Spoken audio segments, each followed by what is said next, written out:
እንዴት መጣ? ናቅፈኝ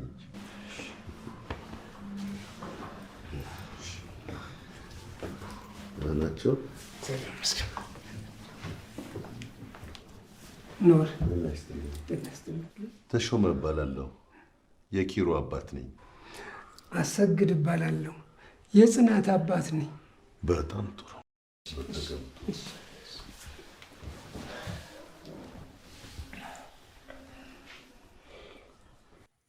የጽናት አባት እና የኪራ አባት በድንገት መጡ። ቤተሰብ በሙሉ ተደናገጠ። የጽናት አባት በሌቦች ተዘረፈ። ሰላም ሰላም! ውድና የተከበራችሁ ውድ ቤተሰቦች ሰላማችሁ ብዝት ትርፍርፍ ይበልልኝ እያልኩኝ ዛሬም እንደተለመደው ተወዳጁ ጽናት ድራማ ክፍል 48ን ይዤላችሁ መጥቻለሁ። እንደምትወዱት ተስፋ አደርጋለሁ። ተወደዳችሁት ቪዲዮን ሼር፣ ላይክ እያደረጋችሁ ታበረታቱኝ ዘንድ በአክብሮት እጠይቃለሁ። ጽናት እና ኪራ በጣም ደንግጠዋል። ለምንስ ደነገጡ የሚለውን አብረን እምናይ ይሆናል። የኪራ አባትና የጽናት አባትስ ለምን መጡ የሚለውንም አብረን እምናይ ይሆናል።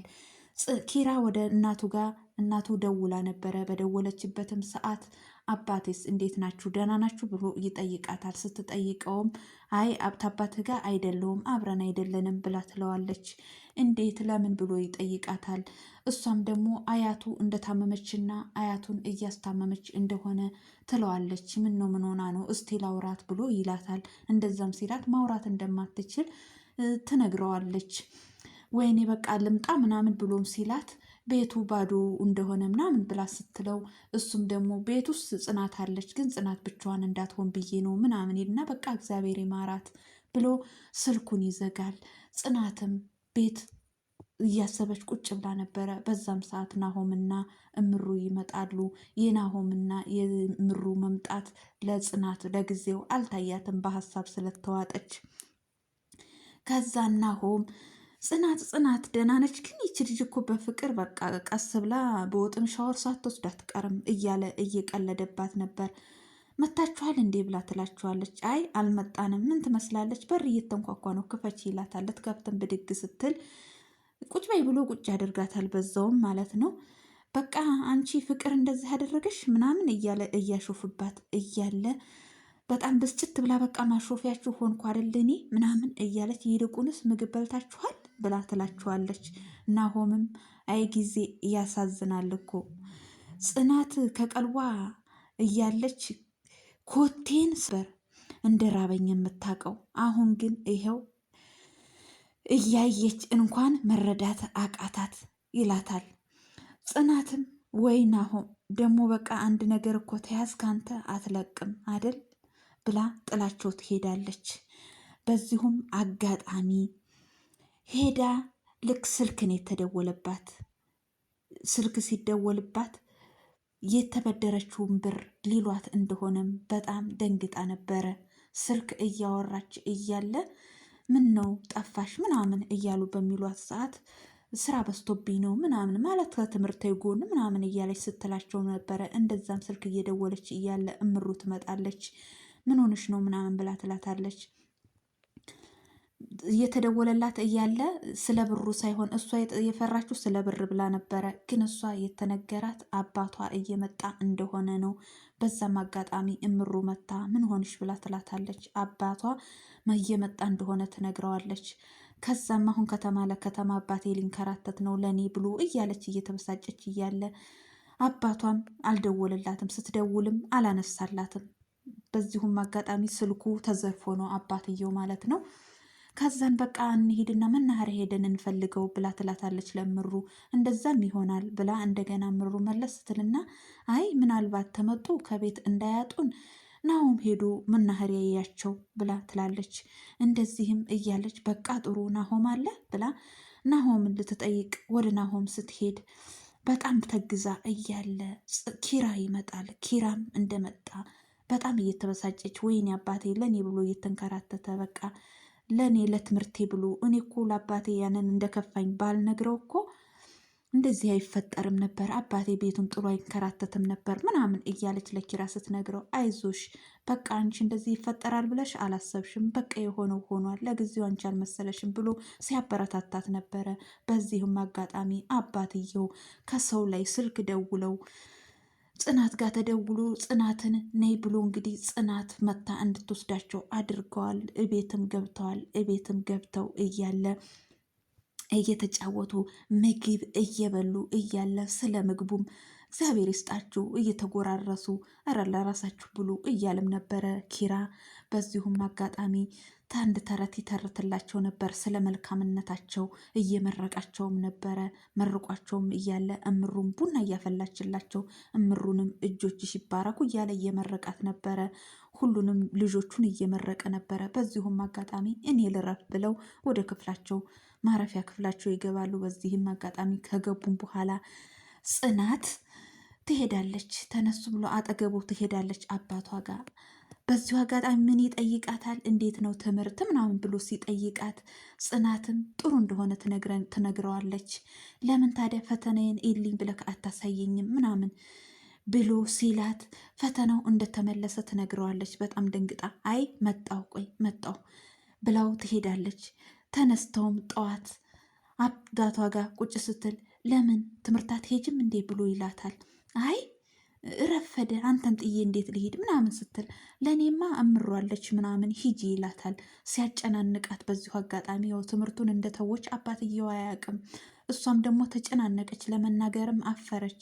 ያልተገዳ በግዷ እንድትሄድ ሆናለች። ቢረፍድም ታለመሄድ ይሻላል ሂጂ ብሎ ይልካታል። እሷም እየሄደች ሄዳ እያለ እንግዲህ ተመልሳ ትመጣለች። ሲመለሱም በጣም ተደስተው ተሰብስበው እያለ የኪራ አባት ድንገት ይከሰታል። ድንገት ሲከሰት ሁሉም ይደነግጣሉ፣ ሁሉም ይነሳሉ። በዚሁም አጋጣሚ በጣም ደንግጠው እያለ ወደ ክፍላቸው ይገባሉ። ሁሉም ተነስተው ኪራም ናሆምም ጽናትም እምሩም ሁሉም የራሳቸውን ምክንያት ፈጥረው ይነሳሉ። የኪራ አባትና የጽናት አባት ምን ነው ልጆቹ ሁሉም ፈረጠጡ ብሎ ይላል የኪራ አባት። አይ ሁሉም የጌፊ ናቸው ስራ አላቸው ለዛ ቢሆን ነው ብሎ ይላል። ጽናትና ኪራም እንግዲህ ክፍላቸው ውስጥ ገብተው ፍቅራቸውን ላይፍ ሲያሳልፉ እያለ ተው በቃ አሁን አባት ያለ ያየኛል እያለ ስትሽኮረመም ነበረ። እሱም ደግሞ በዚህ ግድግዳ አልፎ እንዴት ነው የሚያየን አያየንም እያላት በዚሁ አጋጣሚ አሁን ምን ልትሰራ መጣክ ምናምን ብላ ትለዋለች። እንደዚህም ሲል እዚች ጋ ታመኛለች፣ ዶክተር ሳማክር መፍትሄው መሳም ነው አሉኝ ምናምን እያለ ሲያሾፍባት ነበረ። እንደዛም በቃ እህቴን ንገራትና መድኃኒቱን ትቀምምልክ እያለ ሲል እያለ እንደዛም እያለ ጽናት በጣም ትተግዛለች ወደ ክፍሏ ገብታ። ኪራም እንደዚሁ በጣም ይተግዛል። ኪራ በተገዘበትና ቁጭ ብሎ ባለበት አባትየው ይመጣል። ልጄ ቆዳ ነው እንደምትቀይረው ምናምን ብሎ ያስደነግጠዋል። አይ እንደዛ አይደለም ምናምን ብሎ ነገሩን ወሻሽቶ ይመልሳል። ጽናትም እንደዚሁ ወይኔ አባቴ ለምን ዋሹ? ለምን ይሄ ሁሉ ተፈጠረ? አንተኔን ለመቀየር ትምህርቴን ለማሻሻል ሳታጣ ሳትቸገር እኔን እንደዚህ አድርገክ እያለች እሷም እያወራች ነበረ፣ ብቻዋን ማለት ነው። የአባቷን መቸገር እያወራች ነበረ። በዚሁም አጋጣሚ በቃ እንንገራቸው ብለው ይነጋገራሉ። ቁጭ ብላ በምታስብበት ሰዓት ማነች ሰኒ ትመጣለች። ሰኒም በመጣችበት ሰዓት ስለ ሰኒም ትነግራታለች ችግሯን። አባቷ ለሷ ብሎ ሲንከራተት እንደተዘረፈ ሁሉን ነገር ትነግራታለች። የእንትናን የቤቲን ህይወት እንዳበላሸች ትነግራታለች። እንትናም ደግሞ ማነች ስሟ ይያዝልኝም። ሰኒም ደግሞ በቃሽ እንግዲህ ያንቺ ጅልነት እዚህ ጋ ይበቃሻል፣ ያንቺ ሞኝነት ምናምን እያለች ስትመክራት ነበረ። በዚሁም አጋጣሚ ጽናትም እንግዲህ ሁሉም ነገር እንነገር እያሉ እምሩና ናሆምም ይነገራቸው እያሉ ብቻቸውን እነሱም ሲመካከሩ ነበረ። ግን ምንም መላ አልተገኘም፣ አልተፈጠረም። ኪራና እምሩም ኪራና ናሆምም እንደዚሁ ወጥተው ሲመካከሩ ነበረ።